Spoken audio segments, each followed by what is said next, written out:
It was one of those crisp spring mornings, the kind that makes you forget your back still aches from the remnants of winter. I'd been awake since 7, sipping coffee that had gone tepid in my favorite chipped mug, mentally running through everything I still had to pack. My lease was up, and after 23 years in the same house, I was finally downsizing. Letting go wasn't simple. This place held years of memories tucked into every creaky drawer and scuffed-up baseboard. But I told myself I was ready. The company had given me a modest moving allowance, which helped, but it didn't come with extra arms. I knew better than to haul anything too heavy after I'd strained my shoulder last week dragging the old printer down to the car. So when Miriam, my boss, called to check in on the move and casually mentioned that her son could come lend a hand, I accepted without thinking twice. I'd met Jason once before at a holiday mixer at the office. He'd brought his mother a new wool scarf and kept mostly to himself. Still, I remembered him. He had that effortless confidence some men settle into in their 30s, the kind that doesn't ask for attention. We'd exchanged a few polite words, a handshake, and that was it. I didn't expect much when she said he'd arrive by 10. But right on time, 9:58 to be exact, the doorbell rang. There he was. Tall, relaxed, wearing faded jeans and a soft flannel shirt with the sleeves pushed up. A small tool bag hung from one shoulder. His smile was genuine, not the kind you give at staff meetings. "Hi, Miss Harper, right?" he said, offering his hand again. "I'm Jason. Mom said you might need some extra muscle today." I laughed, stepping aside. "Call me Diane." And yes, desperately. I may have misjudged my ability to move decades of accumulated stuff alone. He stepped inside, surveying the half-packed boxes that now ruled the living room, some taped shut, others wide open like little cardboard wings. "You've done a good bit already." "Only the easy stuff," I said. "The rest are the things I've been avoiding. Files, books, photos. And the garage." Jason smirked. "Sounds like a trip down memory lane with dust." He got to work without hesitation. I showed him what needed boxing or shifting, trying not to hover. But something about his presence felt different. Not in a bad way. In a way that made me conscious of the silence that passed between us. Like when he handed me a framed picture that had slipped behind a shelf. It was of me and my husband when we just bought the place. He glanced at it before passing it over. "You looked happy here." He nodded. "We were. A long time ago. He passed 8 years ago." "I'm sorry," he said gently. "That kind of loss never really goes away, does it?" "No," I admitted, fingers brushing the worn edge of the frame. "It becomes part of you. Like background noise you can't shut off." The moment was quiet. Then we moved on.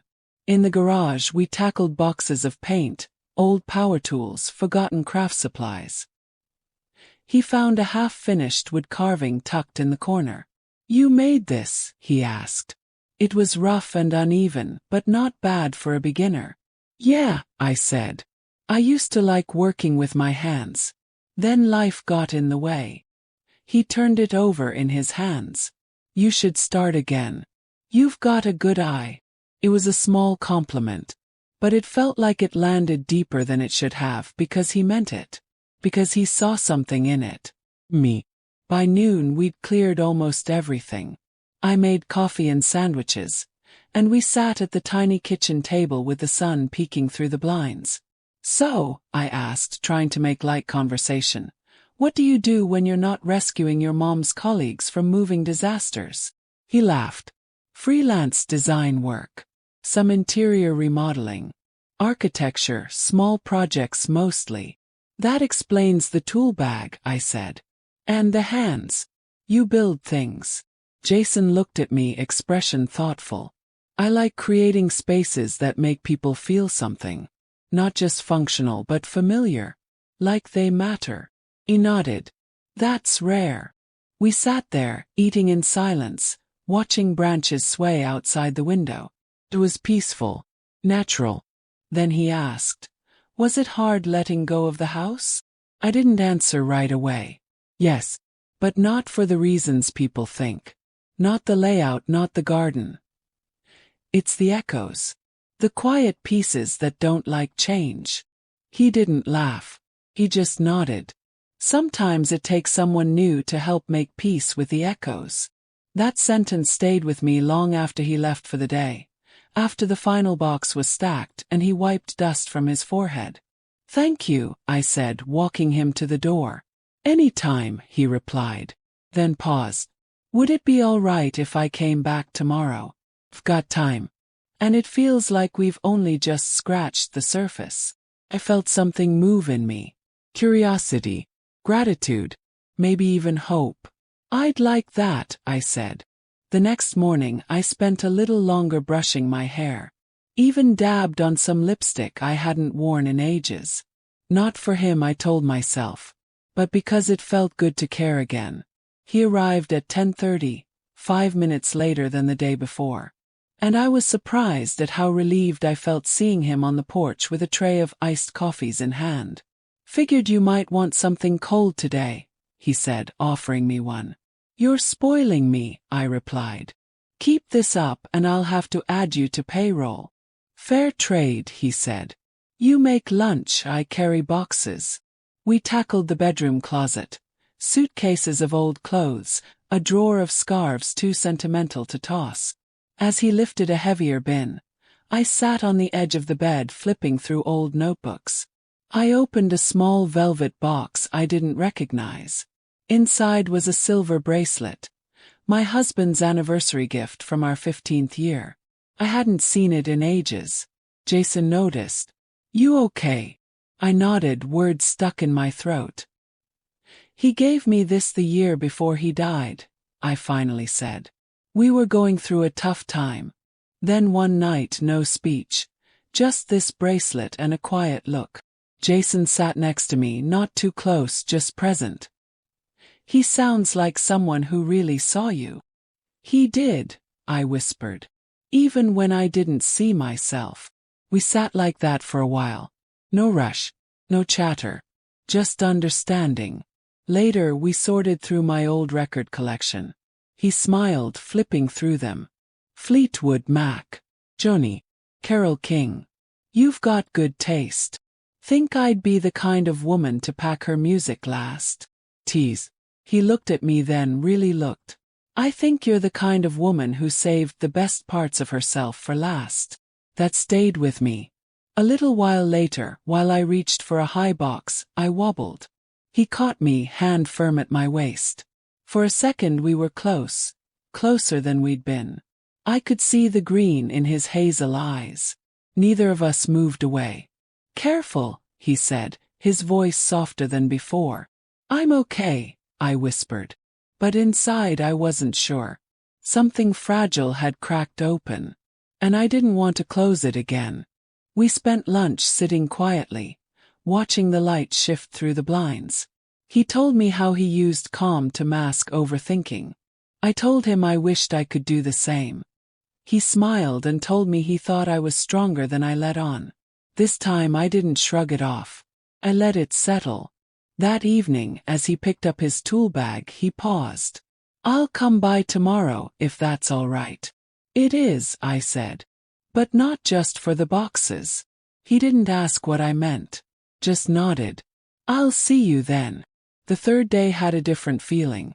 The house was quieter, not just from the lack of clutter but something deeper. Room had been made inside me. Jason arrived with no coffee this time. Just a small paper bag. "Brought croissants," he said. "From that place downtown. You really are spoiling me now. You've carried this place for a long time," he said. "You deserve a treat." We ate at the counter, comfortably close. Later, in the sunroom, he uncovered an old painting I'd abandoned years ago. "You painted this?" he asked. He nodded. "Back before life got so loud." He held it gently. "You should pick it up again. Not for anyone else. Just for you."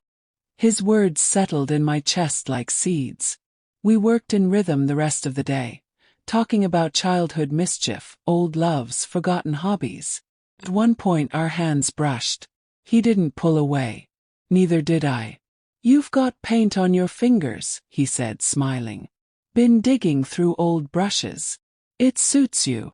That night, as we sat in the backyard with lemonade and silence, he turned to me. "This place is beautiful," he said. "Even with the overgrown parts." Smiled. "That's how I feel most days." He looked at me, his tone quiet. "You know you're allowed to bloom again." It wasn't just about the garden. I knew that. And somehow, for the first time in a long while, I believed it.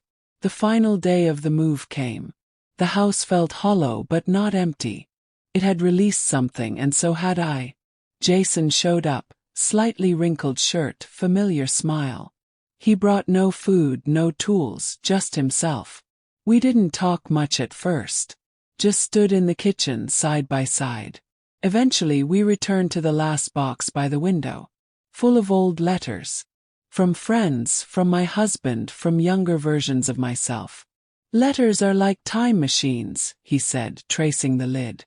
"You open one, and suddenly you're somewhere else." "You're not wrong," I said. He looked at me. "You're not the same woman I met a few days ago." I tilted my head. No, you're lighter. Like you're finally letting yourself breathe." I blinked.